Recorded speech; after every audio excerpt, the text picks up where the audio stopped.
Hola, ¿qué tal? Muy buen día. Me da mucho gusto, como siempre, saludarles y darles la más cordial bienvenida en este nuevo video, en el que vamos a platicar acerca del amparo directo.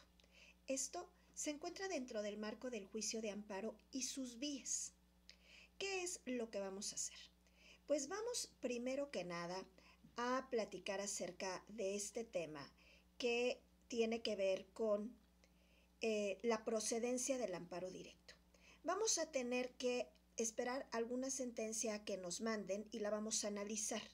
Y con base a esa sentencia proporcionada, ¿qué vamos a hacer? Vamos a señalar de esa misma sentencia cuál es el acto reclamado, cuál es la autoridad responsable, quién es el tercero interesado, cuáles son los conceptos de violación hechos valer conforme a sus preceptos legales y o constitucionales y o convencional aducido como violentado y el por qué.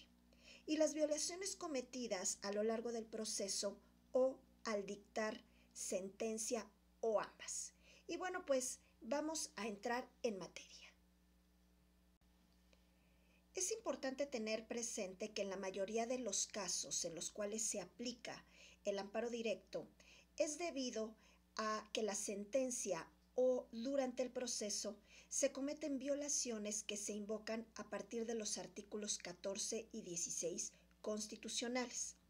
Destaca también que el amparo directo se instaura ante la Suprema Corte de Justicia de la Nación o ante los tribunales colegiados de circuito, en única instancia, o respecto del cual los órganos judiciales federales antes mencionados tienen conocimiento en jurisdicción originaria, sin que antes de su participación existiera alguna otra instancia.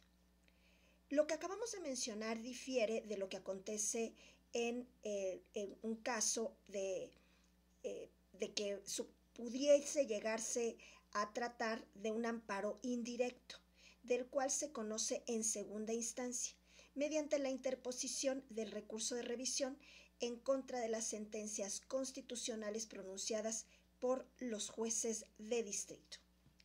Y bueno, pues vamos a ver estos elementos de una sentencia. Los voy a explicar para que ustedes puedan ir a su ejercicio o quienes deseen conocer de este tema, les sea muy fácil a partir de alguna sentencia que puedan encontrar en internet. Y bueno, pues tenemos un amparo directo, el número 46 del 2018, donde hay una parte quejosa. Evidentemente hay un ponente, hay un secretario, que estos datos siempre los vamos a encontrar en el proemio, ¿no? Al inicio del documento.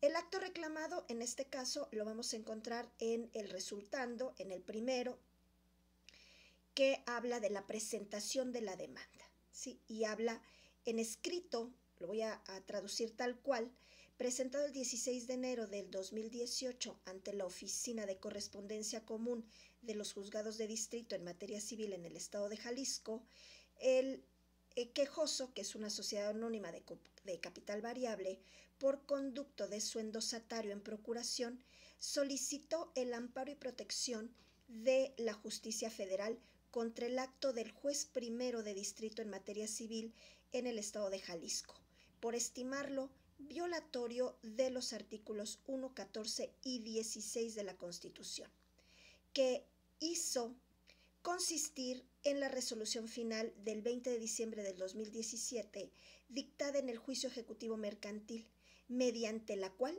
se resolvió como infundado el recurso de revocación que interpuso esa sociedad mercantil contra el auto del 25 de octubre pasado, en el que se desechó la demanda. A continuación vamos a ver a la autoridad responsable.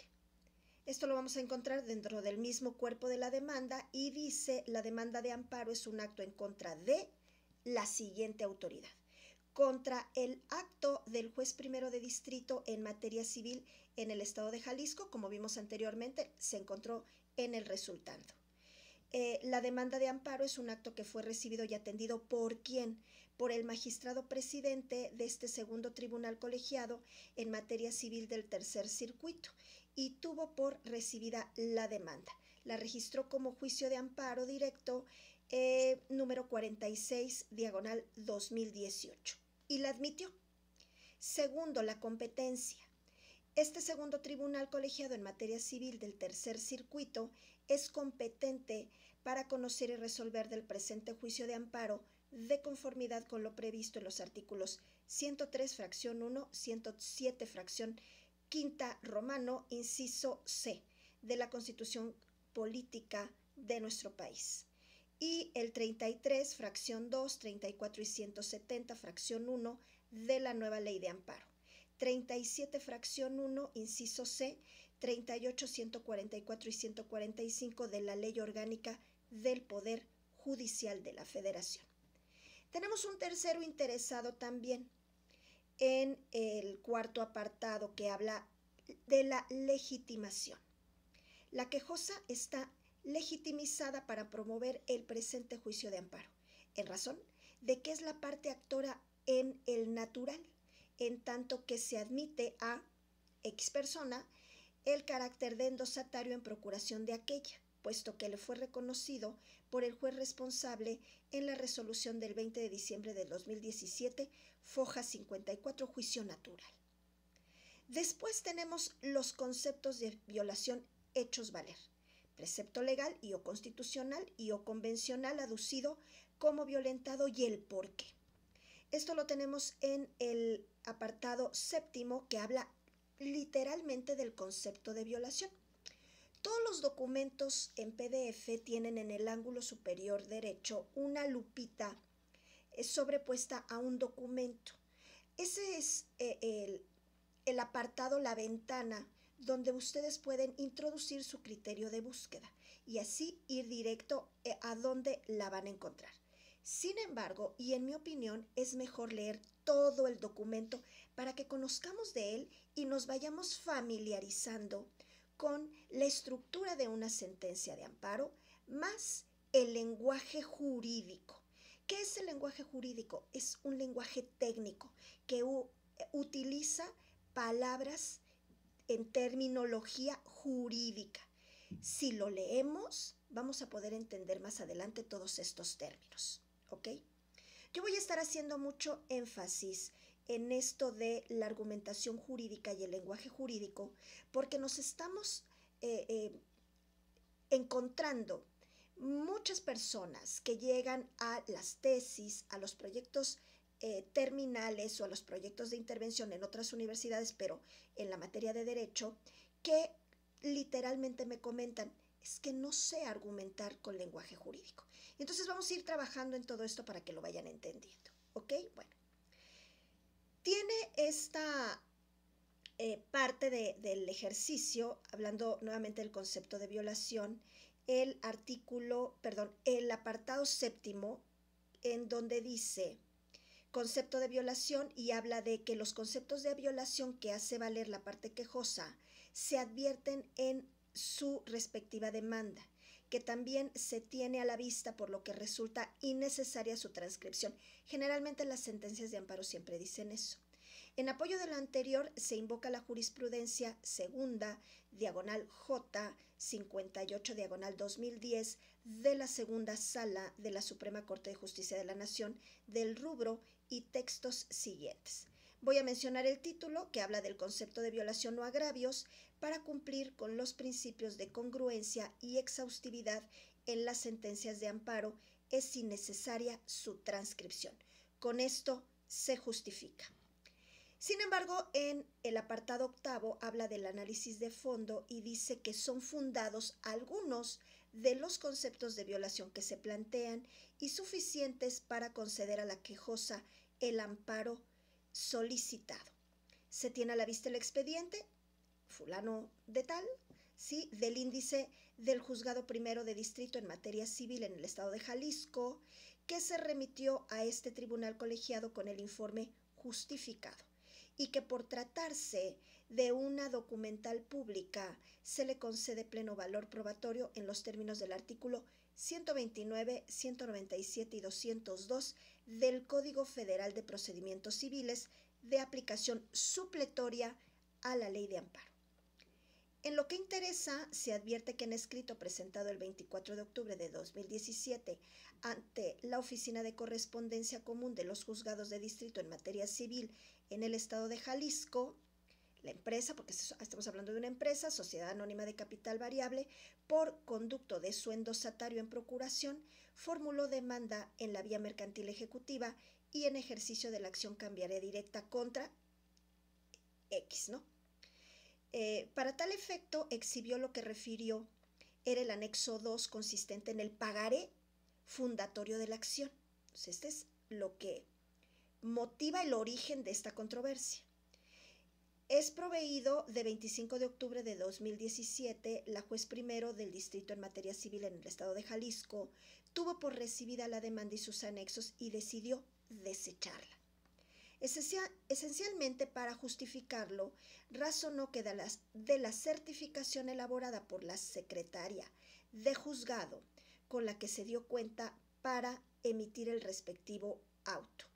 El 25 de octubre de 2017, la secretaria del juzgado primero de distrito en materia civil del estado de Jalisco certificó y también hizo constar lo siguiente: que a la demanda registrada con el número de orden X no se acompañó copia simple del pagaré fundatorio de la acción para correr traslado a la contraria. Asimismo, doy cuenta a la juez con la certificación que antecede, así como con la demanda antes precisada y anexos relativos, y se desprendía que no se acompañó copia simple del pagaré fundatorio de la acción, la cual resultaba necesaria para correr traslado a la parte demandada y en esa medida correspondía desecharla con apoyo de los artículos 1061 fracción 5 del Código de Comercio, artículo, como ya se mencionó, 1061. También habla de lo que se acompaña al primer escrito y también de allí parte a que si bien se tenía en consideración la existencia de la prevención, esa figura se contemplaba para efectos de forma y no de fondo. Inclusive, se declaró inconforme la sociedad mercantil actora, ya que interpuso el recurso de revocación, mediante escrito que presentó el 8 de noviembre del 2017, en el que formuló en lo fundamental sus agravios. Aquí está platicando el origen de lo que pasó, ¿verdad? De estos conceptos de violación. Y tenemos los incisos que cualquier sentencia va a tener. La mayoría los concede. Vamos al siguiente punto, que son violaciones cometidas a lo largo del proceso o al dictar sentencia o ambas. Esencialmente, la juzgadora federal dio respuesta a los agravios de la recurrente y habla de los agravios: primer agravio, segundo agravio, tercer agravio. Habrá que transcribirlos o señalarlos. Y la nueva sentencia marca las violaciones cometidas y subsana a favor del quejoso las afectaciones de las que fue objeto, con base en el artículo 14 constitucional. Y dice que en el punto 1, la autoridad responsable debe dejar insubsistente la resolución final reclamada. Y 2, en su lugar debe emitir una nueva que resuelva el recurso de revocación interpuesto contra el proveído del 25 de octubre del 2017. Y al final, bueno, pues después de transcribir toda la información que pueda ser útil para resolver este ejercicio, por lo expuesto y fundado se resuelve en un apartado único que dice: la justicia de la Unión ampara y protege a la Sociedad Anónima de Capital Variable contra el acto reclamado al juez primero de distrito en materia civil en el estado de Jalisco. También dice, menciona los efectos. Primero, la autoridad responsable debe dejar insubsistente la resolución final reclamada y, en su lugar, emitir una nueva que resuelva el recurso de revocación. Y bueno, pues así es como se resuelve este punto. Hemos podido concluir que el amparo directo es un medio de control de la legalidad y no así de la constitucionalidad, ya que a través de esta vía se busca definir si la actuación de los jueces de primera y segunda instancia actuaron con apego o no apego a las leyes que rigen los procesos. También es importante mencionar que el amparo directo, por su incidencia, adquiere una naturaleza jurídica con base en el recurso, ya que vuelve a cursar un proceso, el cual se ha agotado previamente. Cuando a través del amparo directo se impugna la constitucionalidad de la norma que se aplicó para dirimir el litigio o para sustanciar, el amparo directo se convierte entonces en un medio de control de la constitucionalidad y por ende no se revisa el proceso previo. En su lugar se confronta la ley aplicada conforme a la Constitución o a los tratados. Y estaríamos hablando seguramente de una acción de inconstitucionalidad o una controversia constitucional. Tenemos un segundo ejercicio en donde vamos a platicar de los efectos de la sentencia en el amparo directo. Y vamos a ver que de este tema, pues tendremos que tener un ejercicio, o si no, tomarlo de internet. Tenemos que tener a la mano una sentencia y en el mismo documento vamos a señalar cuáles son los efectos de la sentencia, o sea, qué conducta debe realizar la autoridad responsable para cumplir con la ejecutoria del amparo, cuál es el sentido de la sentencia y qué justifica la resolución. Por ende, pues vamos a volver a analizar una sentencia de amparo directo acerca de sus efectos, sentido y justificación, y también a partir de este ejercicio vamos a poder entender que el juicio de amparo es, nuevamente vamos a reiterarlo, a reforzarlo, que es el medio de defensa procesal de la Constitución y también tutela los derechos humanos, o sea, los cuida, los protege. En lugar de decir los cuida, los protege, vamos a decir tutela. Ese es un término técnico. Así como las garantías de los ciudadanos.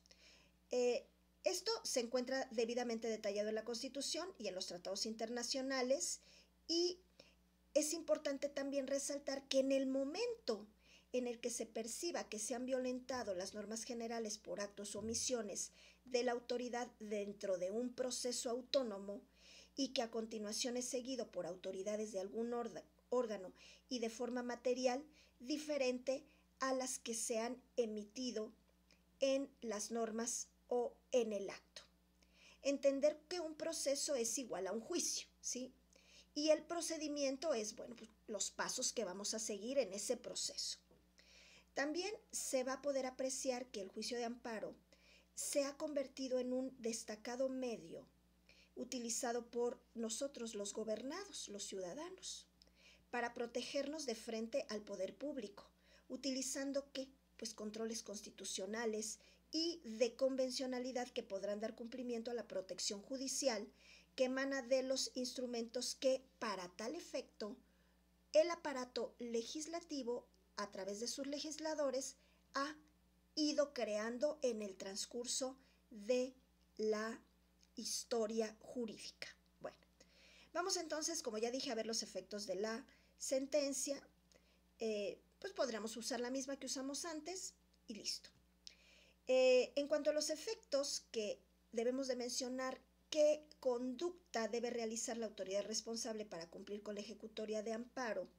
Podemos ir casi al final de la sentencia en donde dice se resuelve y va a haber un apartado que generalmente dice único y entonces se menciona que la justicia de la Unión ampara y protege a X. Y los efectos que tiene, bueno, pues es la instrucción a la autoridad responsable, ¿no? Que debe de dejar insubsistente la resolución final reclamada y 2.2 o punto 3 o punto 4, ¿qué más tiene que hacer? Y generalmente viene fundamentada. ¿Cuál es el sentido de la sentencia?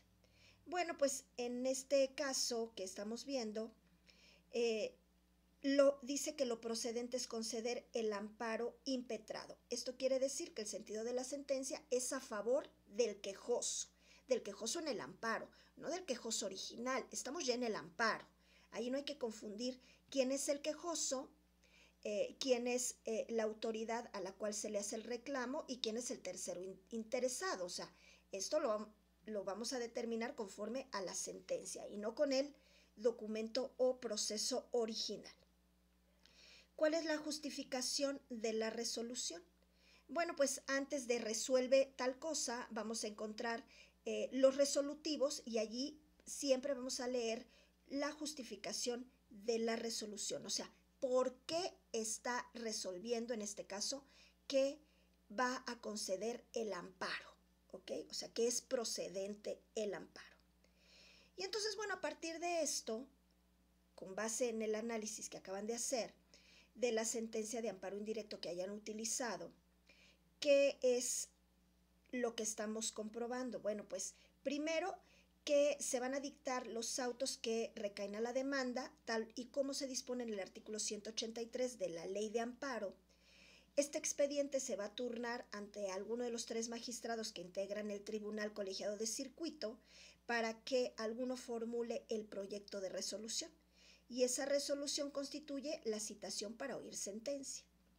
Las sentencias que se emiten en el juicio de amparo son las resoluciones que se dictan en el proceso y con esa resolución se va a dirimir la controversia de fondo, analizando obviamente si la autoridad responsable ha violentado o no algún derecho o garantía constitucional del quejoso o que debe de estar apegada a derecho. También hemos logrado definir a partir de lo que acabamos de hacer que cada uno de los efectos de la sentencia busca resolver ¿qué? Conflictos, restituyendo el respeto al quejoso para hacer valer sus derechos o aquellos que han sido violentados, uno o varios, ¿ok?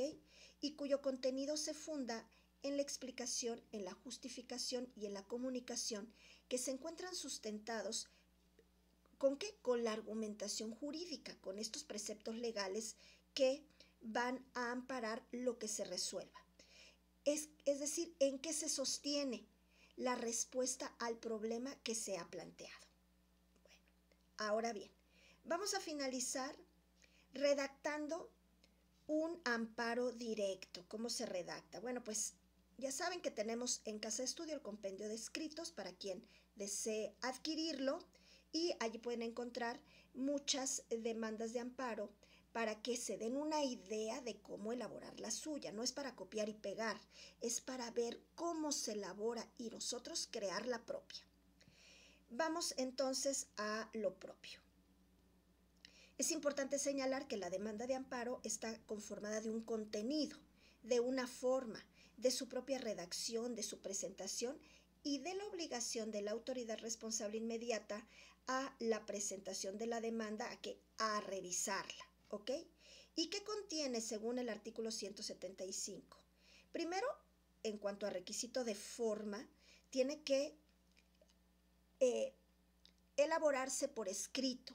Se expresa que el nombre y domicilio del quejoso de quien promueve el amparo o de quien está representándole, el nombre y domicilio del tercero interesado, la autoridad responsable, el acto reclamado, la fecha en la que se haya notificado el acto reclamado al quejoso, los preceptos que conforme a la fracción 1 del artículo 1 de esta ley, o sea, de la ley de amparo, contengan los derechos humanos cuya violación se reclame y los conceptos de violación. Y bueno, pues primero tenemos que dirigirlo a alguna entidad, generalmente puede ser a los tribunales colegiados o en la misma sentencia, si podemos determinar quién la recibe, a esa entidad se puede hacer la sentencia, porque nosotros vamos a hacer, la demanda, porque nosotros vamos a hacer una demanda con base en la sentencia que ya tenemos, o sea, es el documento anterior, ¿ok? Porque eso me lo han preguntado mucho. Oye, ¿cómo hago una demanda partiendo de la sentencia? No, te vas a basar en la sentencia, pero como la antesala para que se dicte esa sentencia. Esto es muy importante y esta duda es muy recurrente. Todos la hemos tenido. Todos los que somos nuevos en esta materia, todos la hemos tenido. Entonces vamos a elaborar el formato con base en lo que dice la sentencia. Vamos a tener un proemio, evidentemente, en donde también vamos a expresar estos datos que menciona el artículo 175. Posterior a ello vienen los conceptos de violación, las pruebas, eso es muy importante, y por lo antes expuesto y fundado, ¿qué le pedimos al honorable tribunal colegiado? O sea, ¿qué es lo que necesito? Primero se me ocurre tenerme por presentado en los términos de la presente demanda solicitando el amparo y protección de la justicia federal, ¿ok? Respecto de los actos reclamados atribuidos a las autoridades responsables. Se me concede el amparo y protección de la justicia federal que solicito y que se ordene a la responsable reponga el goce de mis derechos. Y bueno, al final protestar lo necesario, el quejoso, quien le representa y la fecha. Entonces, es muy sencillo si tenemos ya la sentencia en nuestra mano, si no, pues buscar una, y si ya tenemos un formato que nos dé una idea, repito, no se trata de copiar y pegar. ¿Por qué? Porque si no, no aprendemos. Y lo que necesitamos nosotros es ver más o menos cómo se hace y ya hacerlo, tampoco no con nuestras propias palabras. En el módulo 20 o cuando ya estamos hablando de juicio de amparo, hay que utilizar las palabras técnicas, el lenguaje jurídico y la fundamentación jurídica. O sea, el lenguaje jurídico parte hacia dos vertientes, que es la fundamentación jurídica, o sea, utilizar las leyes adecuadas, y la argumentación jurídica, la motivación, ¿ok? También con lenguaje técnico.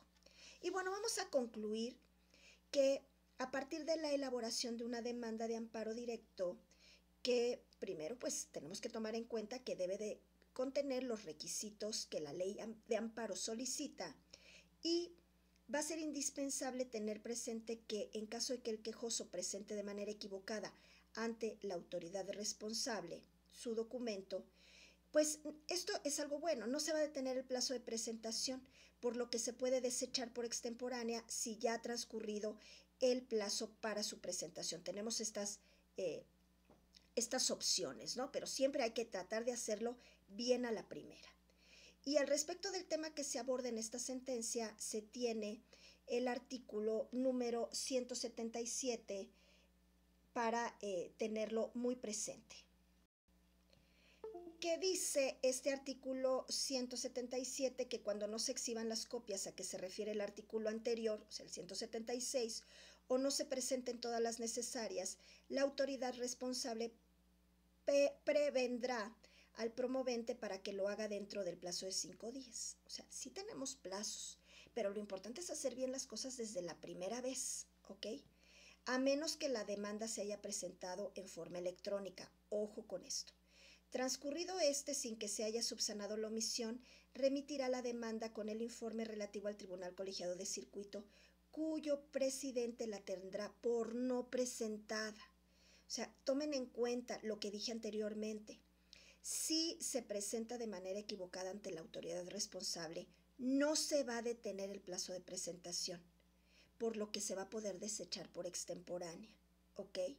Bueno, la autoridad responsable va a mandar a sacar las copias en asuntos de orden penal, laboral, tratándose de los trabajadores, cuando se puedan afectar intereses de menores o incapaces, así como los derechos agrarios de los núcleos de población comunal o ejidal, o de los ejidatarios o comuneros, o de quienes por sus condiciones de pobreza o marginación se encuentren en clara desventaja para emprender un juicio, o cuando la demanda sea presentada por vía electrónica.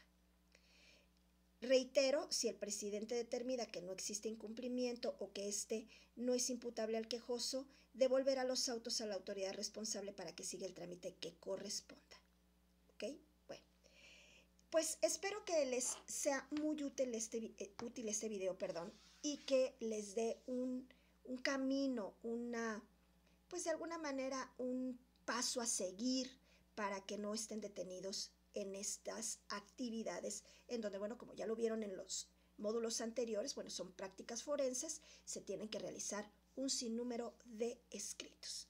Y bueno, pues los invitamos nuevamente a que se suscriban a nuestro canal, a que le den like, a que compartan, a que activen la campanita para que les notifiquen cada vez que subamos un nuevo video. Y nos vemos en el próximo episodio. Hasta muy pronto. Gracias.